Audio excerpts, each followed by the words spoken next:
Mesdames et messieurs, merci de votre connexion à ces magazines à la découverte. Aujourd'hui, nous avons quitté la ville de Mbuji-Mayi pour les territoires de Lupatapata. Présentement, nous sommes à la cité de Bakwachimuna, un village ou une cité qui est située à plus de 12 km de la ville de Mbuji-Mayi. Nous sommes à la commune rurale de Lupatapata. Ici, nous allons échanger avec le bourgmestre de cette commune qu'on appelle Augustin Mbouchitenda Moussa Didi. Le nom qui est connu ici dans la cité, on l'appelle toujours Moussa Didi. Avec lui, nous allons réaliser ces magazines qui est une production de la maison. Merci et bienvenue à tous.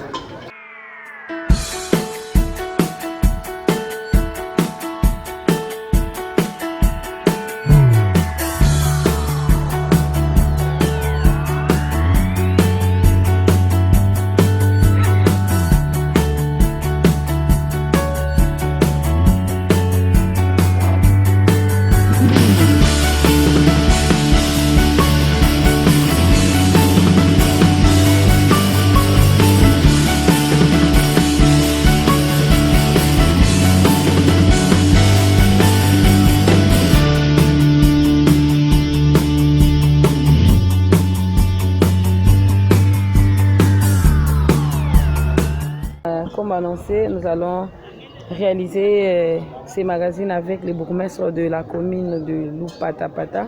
Monsieur Augustin, bonjour. Bonjour.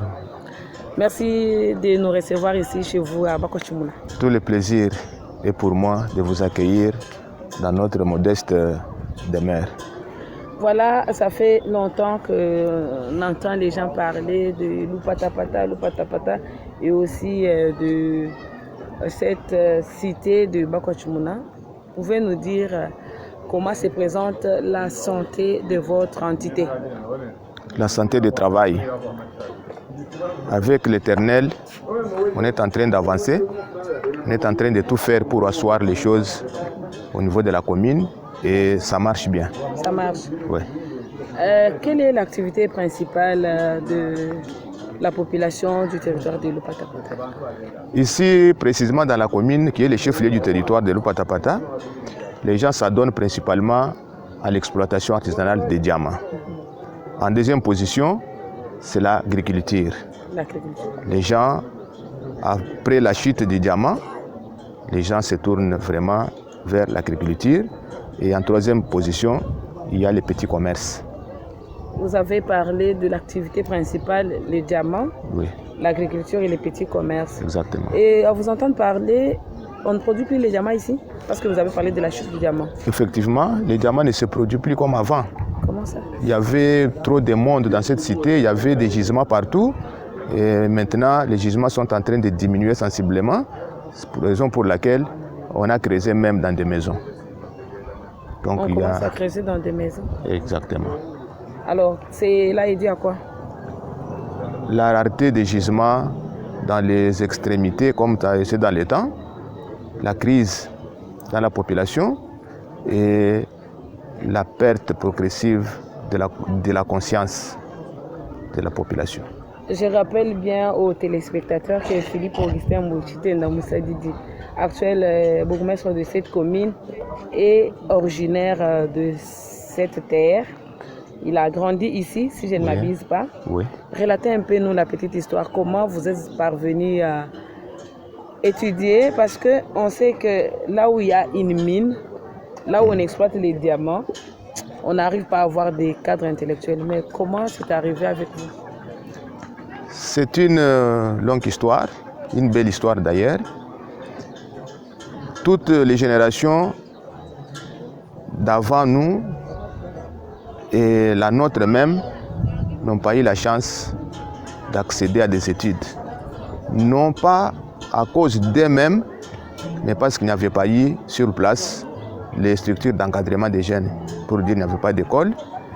La seule école primaire catholique qui existait était entourée des gisements de diamants de part et d'autre, ce qui faisait qu'à côté de l'absence des écoles, il y avait la présence des gisements de diamants. La jeunesse était attirée vraiment par les diamants et nous, on a eu le temps d'étudier dans la ville de Mbuji-Mayi. Quand on terminait la 6e année primaire ici, on parcourait les 12 km aller-retour chaque jour pour faire des études en Mbuji-Mayi et revenir ici. Cette longue distance a empêché beaucoup de jeunes d'aller étudier, terminer les années. Mais Junior Mouteba et moi, nous nous appelons toujours les rescapés de la génération. Ça veut dire? Nous avons eu à terminer les humanités. Alors, quand nous avons terminé, nous avons voulu que derrière nous, il y ait d'autres générations qui pouvaient emboîter notre pas. Nous avons mis en place une association de jeunes qui a commencé à encadrer tous les autres jeunes qui étudiaient dans les écoles de Mbuji-Mayi. Cette association a vu les Tchingalou Papi, a vu les Mouteba Jean, a vu les Chimang André, les Njiba Thérèse, les Mbouvero, les Lumo Marguerite, les Moulek Angèle. Ce sont des jeunes gens qui ont suivi notre pas. C'est dans ces conditions exceptionnelles que nous avons pu accéder d'abord aux études secondaires. Je vous rappelle que je viens aussi de la société civile. Ouais. Après tout ce travail de la Sogeric, nous avons mis en place une école qui s'appelle La Forge. Toujours pour lutter contre l'analphabétisme, pour lutter contre le sous-développement, pour lutter contre la délinquance juvénile. Et Dieu nous a accompagnés dans toutes ces initiatives. Ça a toujours marché. Après La Forge, nous sommes retrouvés à la société civile. Et nous y avons encore beaucoup travaillé jusqu'à accéder à la gestion de la République à travers la petite entité qui nous est confiée afin d'essayer de mettre en pratique tous les acquis précédents. Ça fait combien de temps que vous gérez cette entité? J'ai célébré l'an 1 à la commune ici le 23 septembre 2024. Ça fait déjà une année? Oui. Je suis entré ici le 23 septembre 2023. Juste une question de curiosité. Est-ce que vous êtes déjà arrivé de creuser aussi? Comme c'est votre activité, oui. On peut dire l'activité maternelle. Oui. Vous êtes déjà arrivé de creuser? Oui, j'ai creusé en 1986. En 1987, mes amis m'ont emporté jusque dans la mine de 10 sacs à Bakwabo, ce qui a fait pleurer mon père toute la nuit. Pendant que les gens mouraient de dysenterie, de fièvre, moi j'étais dans cette mine-là, de 10 sacs. Et mon père n'a pas bien digéré ça, il m'a récupéré, je suis rentré ici. Il ne voulait pas? Non, il ne voulait pas. Il ne voulait pas. Je regrette beaucoup sa disparition parce que j'aurais fait beaucoup pour lui. Ah, est-ce que parmi vos enfants, oui, il y a un enfant qui s'intéresse au diamant? Malheureusement, non. Vous êtes originaire d'ici. L'activité principale, c'est les diamants, l'agriculture, et puis l'agriculture est venue après. Oui, après les diamants. Après. Et aussi les petits commerces. Oui. Mais vous ne vous intéressez pas à ces activités, pourquoi? Non, on s'y intéresse. On s'intéresse à ces activités. Principalement, nous encadrons les personnes qui exercent ces activités. L'État a besoin de tout le monde. Et moi, je vous dis que le diamant n'est pas mauvais. Le diamant est très bon. Le diamant peut transformer la vie de quelqu'un dans 2 minutes. Ah bon? Oui. Ce qui est mauvais, c'est le mauvais usage du fruit des diamants. Mais les diamants en soi, c'est la richesse que Dieu nous a donnée. Voilà. Comme il a donné aux autres les poissons dans les rivières, il a donné aux autres les terres fertiles, les autres, il a donné des forêts avec des chenilles, des animaux. Ici, il a mis les diamants. Alors, comment se passe la vie ici entre l'autorité que vous êtes et aussi les membres de la communauté? Parce que chez le Balouba ici, le respect de son frère pose problème. Est-ce qu'on arrive à vous respecter comme autorité établie? Bon, Jésus lui-même disait que nul n'est prophète chez lui, mais je ne pense pas que c'est de moi qu'il parlait.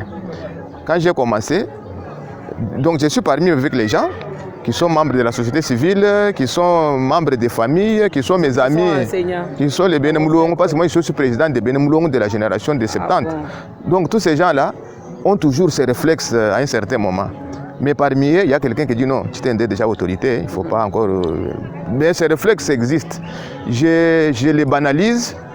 Je ne vais pas être trop rigoureux comme chef parce que je dois vivre avec des gens. On se respecte. Mais on ne me craint pas vraiment, je ne veux même pas ça. On se respecte.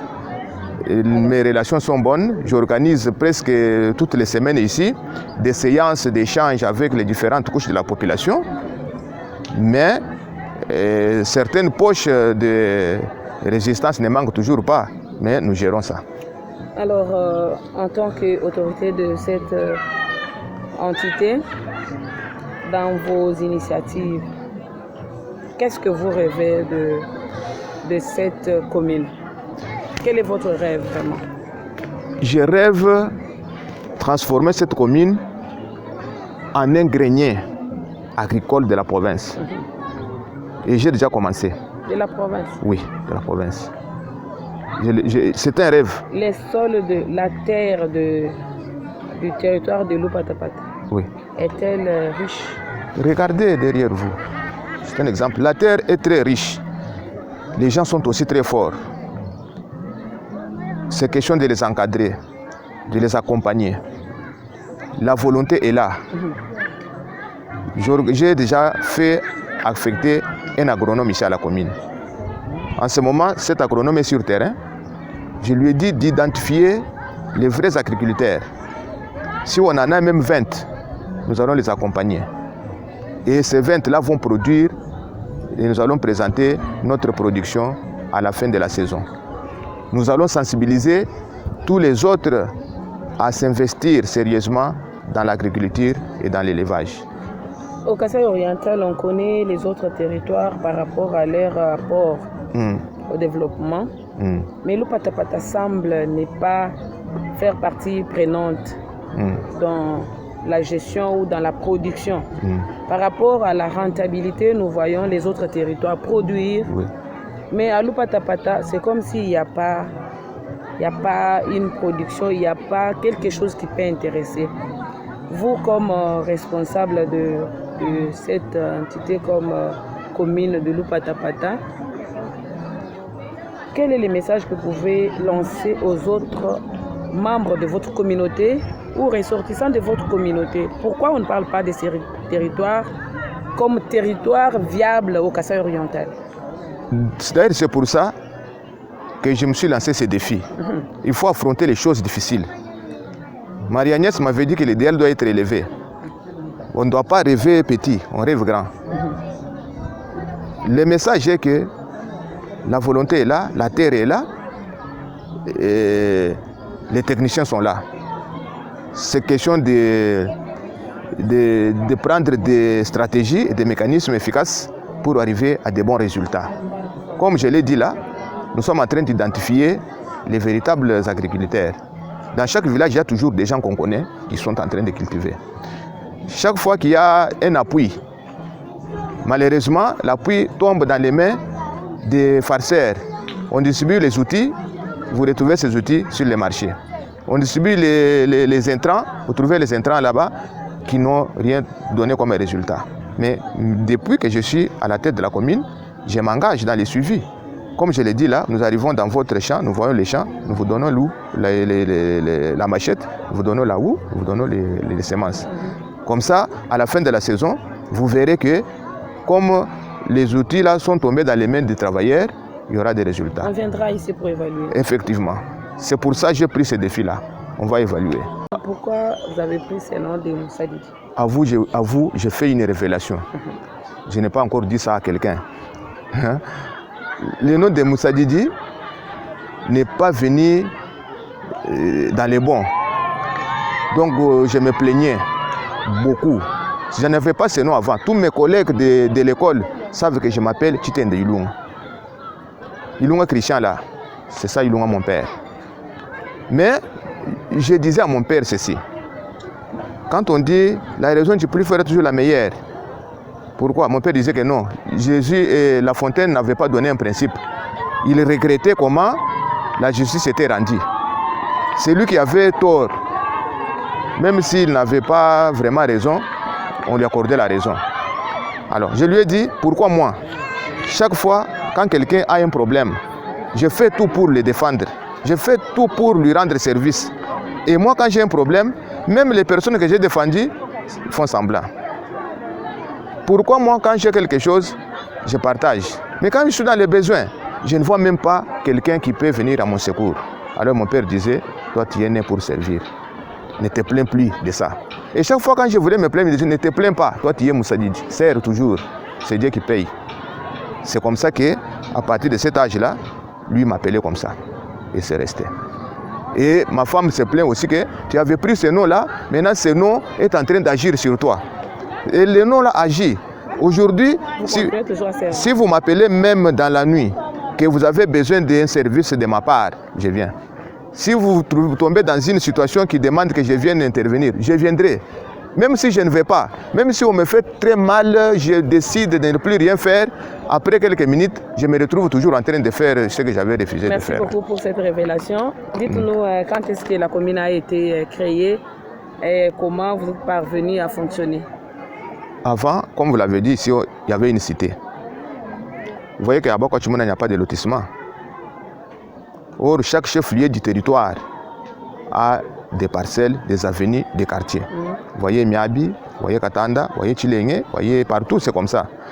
Alors, quand on a acquis ce territoire par les politiciens de 1982, il n'y avait pas une cité. Le territoire de Lupatapata était un secteur, Belubamboujimaï, qui appartenait au territoire de Chilenge. Quand on a eu le territoire ici, les politiciens ont dit on va d'abord installer notre siège à Tichimbi. Les maisons de Tichimbi là-bas, ce ne sont pas les maisons de l'État. C'était des résidences des chefs de Bakwanga. Les chefs de Bakwanga habitaient là-bas. Les maisons étaient construites par l'AMIBA dans le cadre de ces obligations sociétales. Maintenant, quand les politiciens ont acquis le territoire de Lupatapata, ils ont déguerpi les Bakwanga qui habitaient les maisons là pour installer momentanément les sièges du territoire et les résidences des autorités. C'est resté comme ça. On n'a pas eu le temps de lotir. En 1997, lorsque Mouzé a nommé les autorités territoriales, il a nommé dans tous les territoires l'AT, l'ATEA et les chefs de cité. C'est pour la première fois qu'on a envoyé ici un chef de cité. Mais il n'a pas trouvé une cité, il n'a pas trouvé de quartier, mais il était nommé par l'ordonnance présidentielle. La cité était déjà reconnue à ce moment-là. C'est comme ça que Bakwachimouna était devenu une cité, gérée par un chef de cité. En 2015, par l'arrêté du Premier ministre, tous les chefs-lieux des territoires de la République démocratique du Congo sont devenus des communes. Et sur la liste, la commune de Lupatapata, en tant que chef-lieu du territoire. C'est comme ça que la commune a existé. Il a été dirigé par le regretté Serge Kabambi, et qui est malheureusement décédé en 2023. C'est ainsi qu'il a plu aux autorités du territoire et de la province de chercher un ange de lumière qui peut apporter un plus. Ils sont tombés sur moi. C'est comme ça que je me retrouve ici. Il y a le secrétaire de la commune, il y a le service de l'état civil, il y a le service de reconstruction, il y a l'agronome de la commune, il y a le comptable principal, il y a les chargés de communication et il y a tous les services de l'État qui sont affectés. Il n'y a pas le service des gens? Oui, il y a beaucoup d'autres services qui ne sont pas encore arrivés ici à la commune, mais qui existent dans des listes au niveau des divisions. Je suis en train de toquer à chaque division pour qu'on affecte les services là ici parce que j'en ai toujours besoin. Monsieur Philippe Augustin, vous êtes bourgmestre de la commune, on dit commune rurale de Lupatapata. Nous vous disons merci d'avoir accepté de nous recevoir ici chez vous à Bakwachimouna et aussi à la maison communale. Nous vous promettons de venir ici au moment où vous aurez encore besoin de nous. Moi, je vous remercie beaucoup pour le choix que vous avez fait sur notre commune. C'est un plus. Cette commune n'est pas connue par beaucoup de gens. Même les autorités de la province, il y en a qui ne savent pas qu'il y a une commune ici. Même la population. Dans toutes les réunions que je préside ici, il y a toujours quelqu'un qui vous dit « Moi, c'est la première fois que je découvre qu'on a une commune ici. » Mais ce que vous venez de faire, là, il n'y a pas match. Tout le monde saura qu'il y a une commune ici à Bokwa-Tchoumouna. Merci beaucoup. Moi, je vous remercie. Mesdames et messieurs, c'est la fin de ce magazine à la découverte qui nous a menés ici au territoire de Lupatapata, au village de Bokwa-Tchoumouna. Le village est connu pour les diamants, mais avec la découverte, nous venons de découvrir encore une fois de plus qu'en dehors du diamant, il y a aussi l'agriculture et aussi les petits commerces. Merci de nous avoir regardés chez vous. Au revoir.